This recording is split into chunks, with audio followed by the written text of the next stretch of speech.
हाय दोस्तों, नमस्ते। मेरा नाम धर्मेंद्र है। आप देख रहे हैं जीरो रिलीजन यूट्यूब चैनल। आज हम चर्चा करने जा रहे हैं वात्स्यायन के काम सूत्र संप्रयोगिक अध्याय 2। और संप्रयोगिक अध्याय 2 के अंतर्गत आज हम सूत्र 1 से लेकर के 5 की चर्चा करने जा रहे हैं, जो पोजीशन को बताता है। तो दोस्तों, ये काम सूत्र ऐसा किताब नहीं है जैसे लोग प्रचलित कर चुके हैं। भारत का लगभग ये 2000 साल पुराना किताब है। इतनी पुरानी किताब है। इतने पहले वात्स्यायन ने इस बात को रिसर्च किया और बताया कि काम भी उतना ज़रूरी है जितना पैसा कमाना ज़रूरी है, और जितना नाम कमाना यानी ज्ञान कमाना, तीनों का बैलेंस ही जीवन है। हम लोग सोचते हैं कि हम धार्मिक होंगे, नैतिक होंगे तो हम अच्छे हो जाएँगे, हमारे पास ज़्यादा धन पैसा होगा, हम अच्छे हो जाएँगे, हमको शांति मिलेगी। लेकिन वात्स्यायन कहते हैं, जब तक आपको काम की जानकारी नहीं होगी, आप काम को जीवन में उतारेंगे नहीं, तब तक आपके जीवन में रस नहीं आ सकता, आनंद नहीं आ सकता है।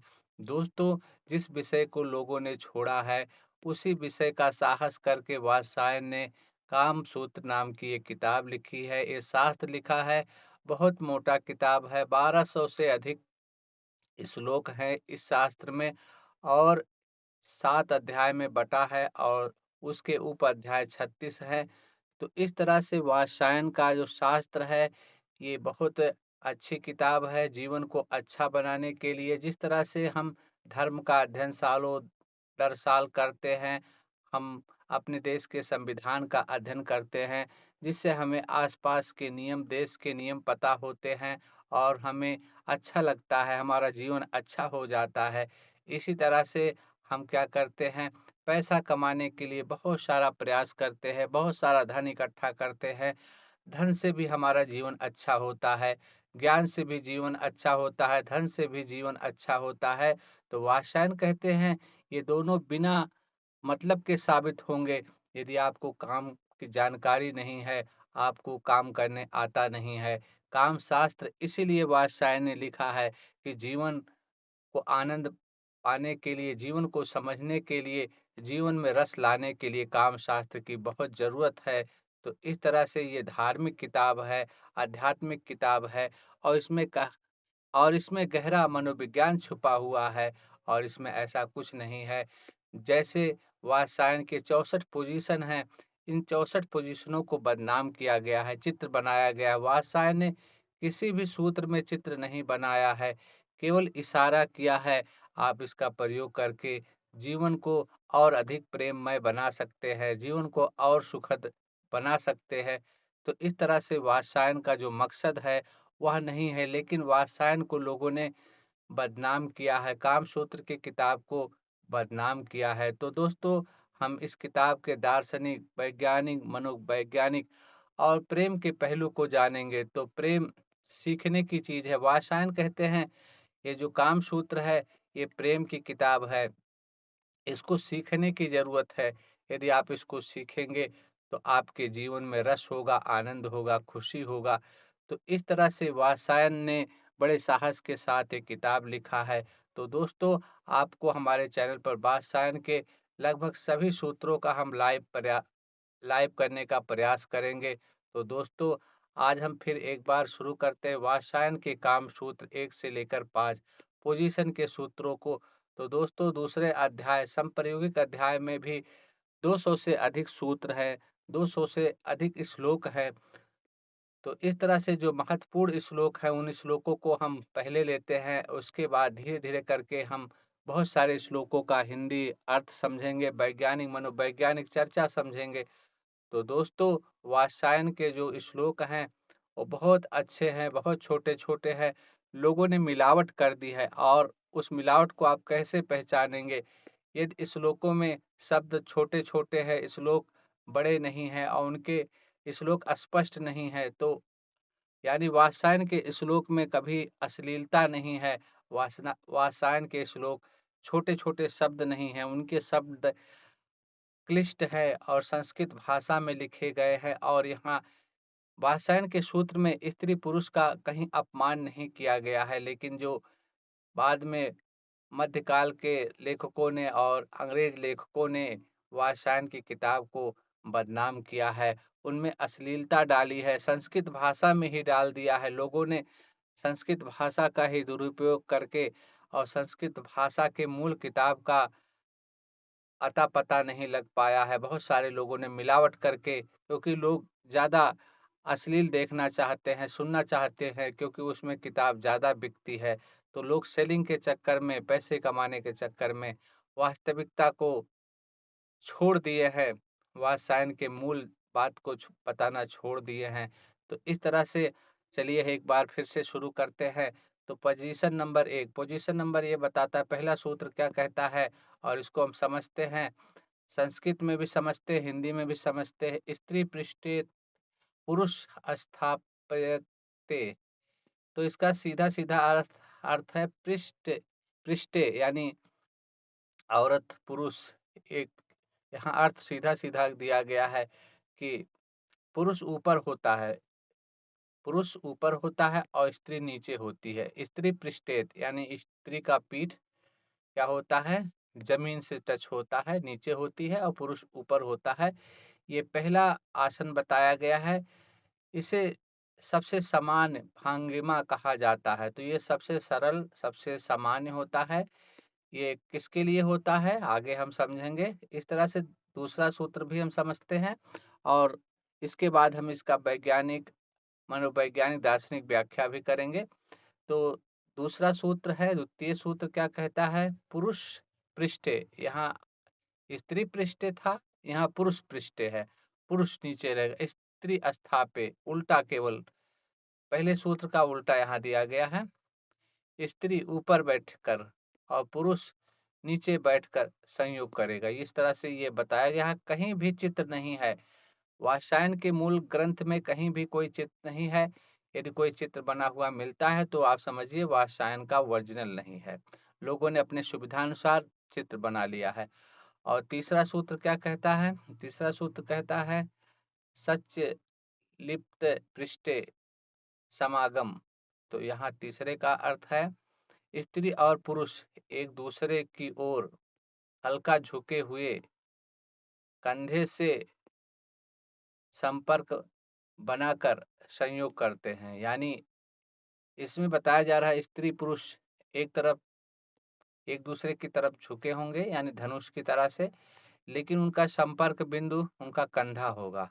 कंधे पर प्रेशर डालेंगे, कंधे पर सहारा लेंगे और उसके बाद संयोग करेंगे। तो ये हमारा तीसरा है, ये तीसरी पोजीशन बताई गई है।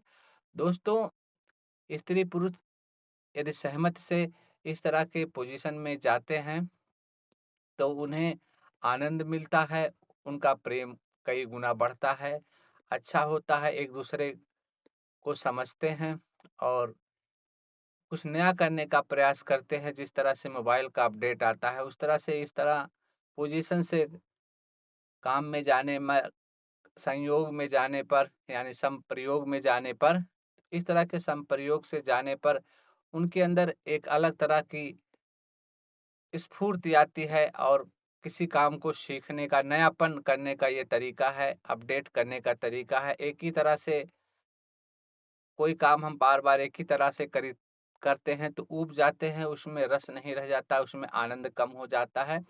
तो नए-नए तरीके का इस्तेमाल करने से आनंद आता है। तो निश्चित ही वात्स्यायन ने इतने समय पहले ये बात लिखी और निश्चित है लिखी, और इसका निश्चित है उन्होंने प्रयोग किया होगा। प्रयोग के आधार पर या लोगों से बात किया होगा, क्योंकि कोई ज्ञान इतना आराम से नहीं मिल सकता है बिना बात किए, बिना प्रयोग किए। कोई चीज़ हम अच्छे से नहीं सीख सकते हैं। तो और सूत्र हम समझते हैं। चौथा सूत्र क्या कहता है? त्रियागा स्थाने समागम मा। तो इसमें तीस चौथे का श्लोक का अर्थ है दोनों परस्पर करवट लेकर, यानी त्रि त्रिगामे स्थाने यानी करवट लेकर, मेल फीमेल दोनों करवट लेकर लेटे हुए हों और उस अवस्था में यदि संयोग करते हैं, यानी करवट लेट करके वैसी अवस्था में संयोग करते हैं स्त्री पुरुष, तो क्या होता है इसका भी बताया गया है। इसे करवट वाली भंगिमा कहा जाता है, इसे करवट वाली भंगिमा कहा जाता है। तो इस तरह से दोस्तों लोग क्या करते हैं, जल्दबाजी करते हैं, स्त्री और पुरुष दोनों जल्दबाजी करते हैं और जल्दबाजी करने के कारण से ये जो आसन दिया गया है, जो विधियाँ दी गई हैं, इन विधियों का उपयोग नहीं कर पाते हैं। तो वात्स्यायन कहते हैं आराम से समझ बूझ करके मेल-फीमेल एक-दूसरे को समझें, एक-दूसरे की बात को शेयर करें। दोनों इस तरह के काम के लिए राज़ी हों, दोनों इस तरह की बातें समझें, मेल को पता हो तो फीमेल को बताए, फीमेल को पता हो तो मेल को बताए कि ऐसे वात्स्यायन ने कहा है, इस तरह का हम प्रयोग करेंगे और प्रयोग से किसी का नुकसान, किसी का हानि नहीं होने की ज़रूरत है। वात्स्यायन ने यहाँ किसी का अपमान करने की बात नहीं कही है, सबको सम्मान की बात कही है और आप प्रयोग कर सकते हैं, इसमें कोई नुकसान नहीं है, इसमें कोई किसी की क्षति नहीं है। यदि कोई परेशानी होती है तो इस काम को रोक सकते हैं। अगला वात्स्यायन कहते हैं 5वें सूत्र में, 5वाँ सूत्र क्या कहता है? ऊर्ध्व मस्तके मस्तक ऊर्ध्व मस्तके स्त्रीर् स्थापने स्थापयन्ते। तो ये संस्कृत है, हिंदी इसका अर्थ बताता है, स्त्री अपनी टांगों को ऊपर उठाकर पुरुष के साथ संयोग करती है। तो दोस्तों इस तरह से स्त्री और पुरुष का सामंजस्य होना चाहिए। ऊर्ध्व मस्तके यानी ऊर्ध्व मस्तके स्त्रीर् स्थापने यानी स्त्री का पैर ऊपर उठा होना चाहिए और भी किस तरह से ऊपर उठा होना चाहिए आप सुविधा अनुसार कर सकते हैं। देखिए यहाँ कोई ऐसा नहीं बताया गया कि दोनों पैर पास हो, दूर-दूर हो, लेकिन यहाँ बताया गया कि स्त्री का पैर हवा में होना चाहिए, हवा में होना चाहिए। स्त्री की टाँगें ऊपर उठी हुई हवा में होना चाहिए। उस समय पुरुष संयोग करता है। इस तरह से पुरुष यदि संयोग करता है, इसे गहन संयोग और निकटता की भंगिमा कहा जाता है। तो ये गहन संयोग है और निकटता की भंगिमा कहा जाता है। इन सूत्रों को हम एक बार फिर और वैज्ञानिक ढंग से, मनोवैज्ञानिक ढंग से व्याख्या करेंगे, समझेंगे, क्या कहते हैं ये सूत्र वैज्ञानिक ढंग से। तो दोस्तों, ये सूत्र की व्याख्या है, प्रथम सूत्र ये है स्त्री पृष्ठेते, अगला है इसका अर्थ हम वैज्ञानिक ढंग से कहते हैं। हिंदी अर्थ ऊपर पुरुष ऊपर स्त्री नीचे, इसका अर्थ ये हुआ और वैज्ञानिक मनोवैज्ञानिक क्या कहते हैं, यह भंगिमा शारीरिक संतुलन और सरलता के लिए प्रयुक्त होता है। तो ये सरल तरीका है और ये शारीरिक संतुलन, इसमें आपका शरीर संतुलित रहेगा, होश रहेगा, यानी अच्छे स्वास्थ्य की निशानी है यदि स्त्री पुरुष अच्छे स्वस्थ हैं और ये सबसे सरल विधि है। जैसे योग के आसन है, पतंजलि के योग के बहुत सारे आसन हैं, इसी तरह से ये वात्स्यायन के काम सूत्र के बहुत अलग-अलग आसन हैं। यदि स्त्री पुरुष स्वतंत्र हैं, स्वस्थ हैं, मानसिक शारीरिक रूप से स्वस्थ हैं, तो इस तरह की क्रियाएँ बहुत आराम से कर सकते हैं। ये बहुत सरल क्रिया है, कोई भी स्त्री पुरुष अपना सकते हैं। पुरुष और स्त्री के बीच संयोग के दौरान क्या होता है, न्यूरोट्रांसमीटर, ये जो स्त्री पुरुष इस तरह के संयोग करते हैं, तो स्त्री पुरुष के बीच में न्यूरोट्रांसमीटर जो कि दिमाग में होता है, डोपामिन, ऑक्सीटोसिन का प्रवाह सामान्य हो जाता है, तो ये बैलेंस बन जाता है, स व्यक्ति स्वस्थ होने लगता है। वैज्ञानिक दृष्टि से सुरक्षा और आराम की भावना देती है, तो इस तरह के काम करने से सुरक्षा और आराम मिलता है। यह सहज और कम तनावपूर्ण संयोग है, ये सहज है, कम तनावपूर्ण प्रयोग है। कोई कठिन नहीं है, कोई भी स्त्री पुरुष कर सकता है जिसका हेल्थ भी कम सही है, ये कहने का मतलब है वात्स्यायन का। वैज्ञानिक दृष्टि, दार्शनिक दृष्टि क्या कहती है? आध्यात्मिक रूप से यह समानता और संतुलन का प्रतीक है। पुरुष का ऊपर होना शक्ति का प्रतीक, स्त्री नीचे का होना ग्रहणशीलता का प्रतीक, यानी स्त्री नीचे है तो पुरुष ऊपर है तो शक्ति का प्रतीक है और स्त्री ग्रहणशील है, स्त्री नीचे रहती है। बहुत सारे लोग ये सरल पोजीशन है। अगला है साइकोलॉजिस्ट क्या कहते हैं? बेसिक साइकोलॉजिस्ट यानी क्या कहते हैं? सेक्स पोजीशन कहते हैं। ये कहते हैं बेसिक यानी सबसे सरल शुरुआती जोड़ों के लिए ये जो पोजीशन है, स्त्री नीचे हो, पुरुष ऊपर हो, ये शुरुआती जोड़े के लिए बहुत सही है। ये सरल पोजीशन है, इसे साइकोलॉजिस्ट कहते हैं। द्वितीय सूत्र क्या कहता है? पुरुष पृष्ठे, पुरुष नीचे हो, स्त्री ऊपर बैठी हो। तो इस दृष्टि को क्या कहते हैं? इसे वैज्ञानिक क्या कहते हैं? स्त्री ऊपरी यंत्रणा और मूवमेंट प्राप्त करती है। यह गर्भधारण के लिए सबसे प्रयुक्त कोण भी बन सकता है। तो वैज्ञानिक कहते हैं यदि गर्भ धारण नहीं हो रहा है तो इस पोजीशन से गर्भ धारण का अच्छा एंगल बनता है, जबकि पुरुष नीचे हो। मनोवैज्ञानिक क्या कहते हैं? स्त्री में सशक्त होने की भावना बढ़ती है, पुरुष को भी नवीन अनुभव मिलता है। तो इस तरह से पुरुष को नया अलग तरह का आनंद मिलता है, अलग तरह का अनुभव मिलता है और अलग अलग तरह का हमारा एक्सरसाइज भी होता है, बॉडी भी अलग तरह से अलग-अलग मांसपेशियाँ इस्तेमाल होती हैं, जिससे एक्सरसाइज भी होती है हल्की-फुल्की। शक्ति और स्वायत्तता की शिक्षा देती है। प्रेम में दोनों के बीच समान सहभागिता दिखती है। तो इस तरह से हम पोजीशन बदल-बदल के करते हैं, तो एक-दूसरे के बीच सहयोग और सहभागिता यानी पता चलता है एक-दूसरे को जान रहे हैं, एक-दूसरे का साथ दे करके इस क्रिया को किया जा सकता है। केवल एक तरफ़ा ये क्रियाएँ नहीं की जा सकती हैं।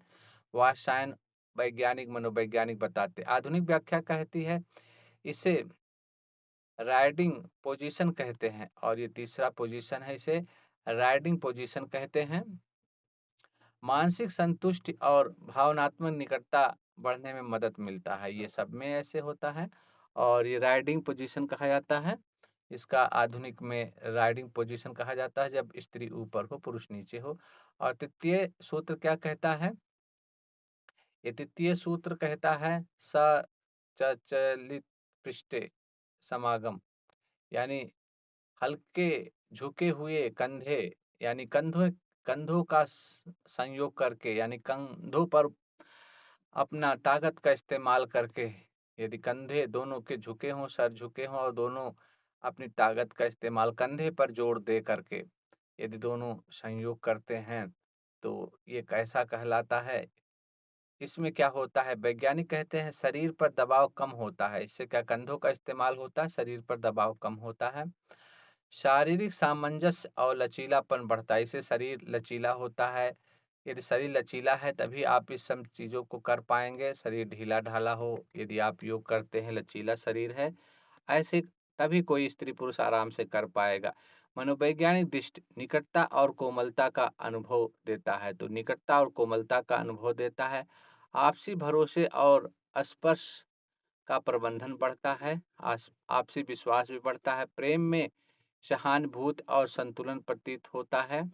सज सहजता और मृदुलता का दर्शन होता है, एक-दूसरे के प्रति सहज होंगे, मृदुल होंगे। इसे कोज़ी पोज़ीशन कहा जा सकता है, इसे कोज़ी पोज़ीशन कहा जा सकता है। रोमांटिक जोड़े के लिए तनाव कम करने वाली भंगिमा है, तो ये इसे कोज़ी पोज़ीशन कहा जाता है और ये जोड़ों के लिए सरल नहीं है, थोड़ा-सा कठिन है। पहले 2 पोज़ीशन बहुत सरल थे, ये थोड़ा कठिन है रोमांटिक जोड़ों के लिए जो रोमांटिक होते हैं, जो बदलाव करके काम करना चाहते हैं, उनके लिए ये सही है। और चतुर्थ त्रिगामस्थले त्रिगमास्थले यानी करवट लेट करके, ये करवट लेट करके त्रिगामस्थले यदि ऐसा कोई करता है, संयोग करता है, तो इसका वैज्ञानिक क्या कहा जाते हैं? वैज्ञानिक क्या कहते हैं? रीढ़ और जोड़ पर दबाव कम होता है। तो ये जब इस तरह लेट करके योग करते हैं, संप्रयोग करते हैं, तो रीढ़ और जोड़ जो हमारी रीढ़ की हड्डी है, उस पे दबाव कम पड़ता है और जोड़ों पर यानी इस तरह से जो गो हमारा जोड़ है और सब पोजीशन पे जो हमारा जोड़ है, हाथ-पैर का जोड़ है, गाँठ है जिसे कहते हैं और रीढ़ की हड्डी पर दबाव कम पड़ता है, लेटकर दोनों लेटकर काम करते हैं, संयोग करते हैं। आराम और लंबी अवधि तक संयोग आसान होता है। तो इस तरह से दोनों को आराम मिलता है, लेटे हुए करवट लेकर के और लंबे अवधि तक संयोग कर सकते हैं, आसान होता है। ये वैज्ञानिक मानते हैं। मनोवैज्ञानिक क्या कहते हैं? सहज, आरामदायक और स्नेहपूर्ण भंगिमा। ये सहज है, आरामदायक है, लंबे समय तक इसमें टिका जा सकता है। जोड़ों के बीच मानसिक जुड़ाव पैदा करता है, तो इस तरह से बदल-बदल के करने से बहुत फ़ायदा होता है। जीवन और प्रेम में सहानुभूति और लचीलापन मालूम होता है। आधुनिक व्याख्या क्या कहती है? साइड बाय साइड, यानी साइड बाय साइड, यानी दोनों साइड से बदल-बदल के इस करवट से उस करवट तक। पोजीशन कहते हैं इसे, साइड बाय साइड पोजीशन कहते हैं।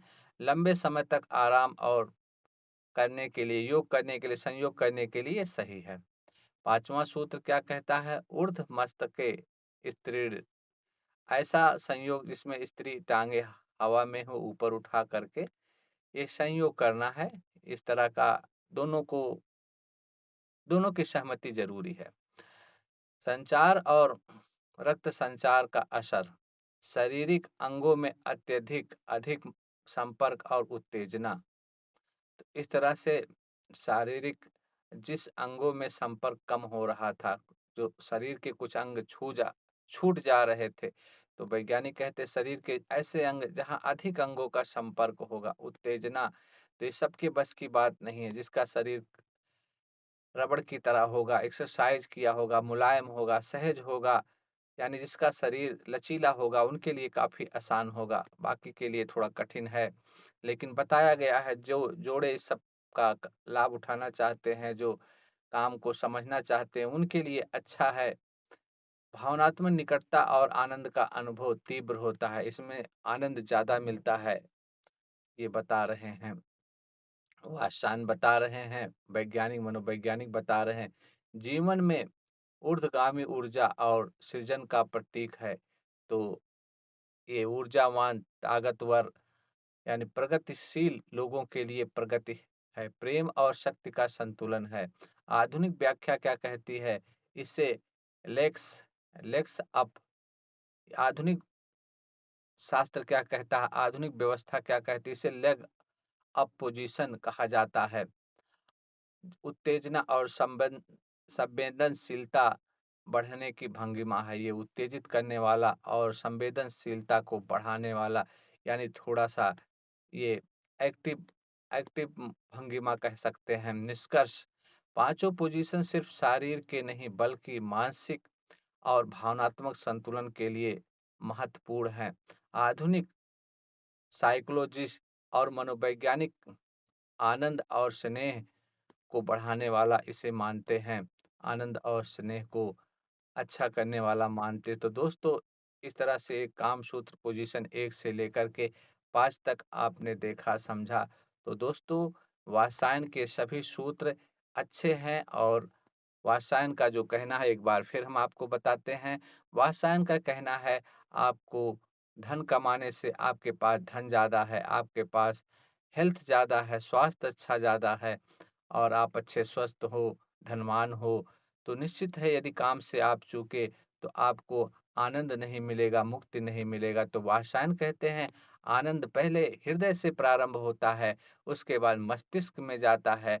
जब हृदय से कोई प्रेम पैदा होता है तो हृदय से हृदय में मिलता है, स्त्री का हृदय पुरुष के हृदय से मिलता है, मानसिक रूप से मिलता है, उसके बाद दोनों का मन मिलता है, मन मिलने के बाद शरीर मिलता है और शरीर के बाद क्या होती है? आत्मा मिलती है।